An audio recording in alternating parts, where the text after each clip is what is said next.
What if the next great global shift is not a military confrontation or technological leap, but a slow burning economic and social earthquake coming from Asia's two giants, China and India? Former Singaporean diplomat Kishore Mahbubani puts it bluntly: America has no idea what's coming next. China is already ahead of India on many fronts. Its economy, 5 or 6 times the size of India's, Kishore notes, was turbocharged by land reform, massive infrastructure, and social programs that lifted hundreds of millions out of poverty. But India, he insists, will catch up, and perhaps in ways the West does not expect. Have we underestimated the power of messy democratic capitalism? Kishore recalls a lunch with Indian business leaders at the height of the 2008 global financial crisis. He pressed them, "Aren't you worried?" One finally laughed and replied, "In India, we have chaos every day." That daily turbulence, Mubani argues, breeds resilience, a vital counterbalance to China's top down efficiency. Can a nation's disorder actually be its hidden strength? Mubani confesses, "I'm a student of Karl Marx." Marx documented how capitalism smashed Europe's feudal order. Something similar is happening in India as market forces erode centuries old caste barriers. A New York Times front page story, he cites, shows former untouchables climbing the economic ladder through small businesses and new jobs. History reminds us social revolutions rarely look tidy while they unfold. India lags China in mobile payments, yet cheap smartphones now blanket the subcontinent.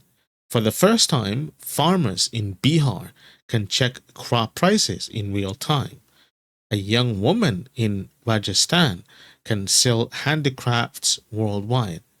Connectivity is shrinking the gap between urban elites and rural poor, 1 gigabyte at a time. Could the humble phone become India's greatest equalizer?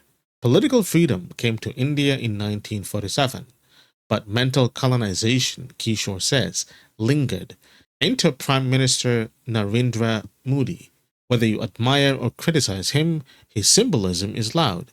He speaks in Hindi at Davos and refuses the Western jacket and tie.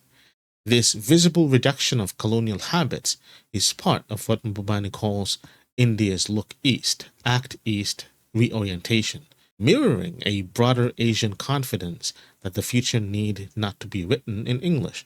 Few Americans recall the 1962 Sino Indian border war. Most Indians can recite its lessons by heart.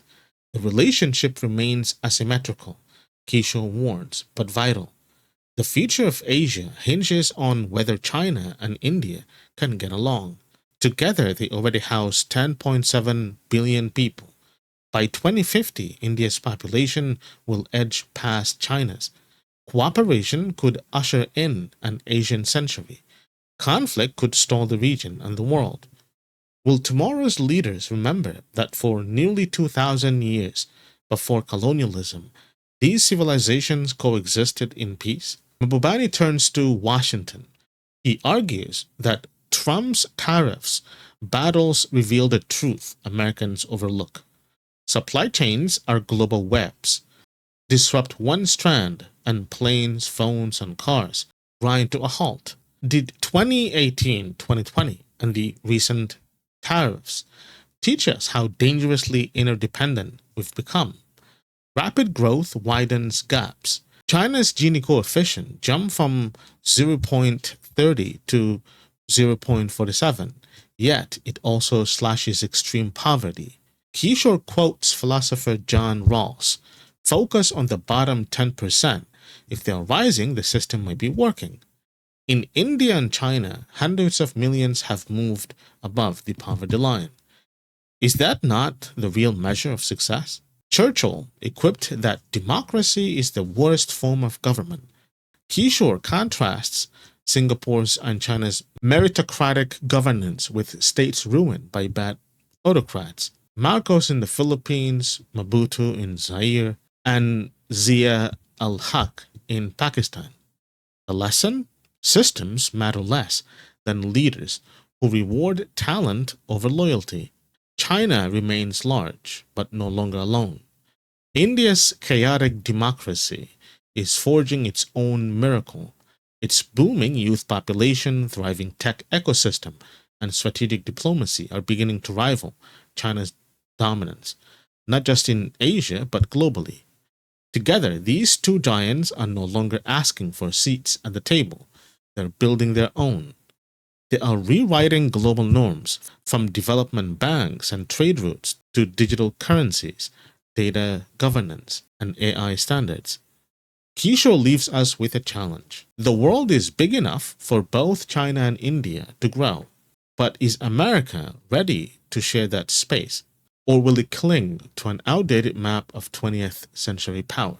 The seismic shift is already underway. The balance of economic and geopolitical influence is tilting toward the Indo Pacific. Alliances are reshaping. Old assumptions are crumbling.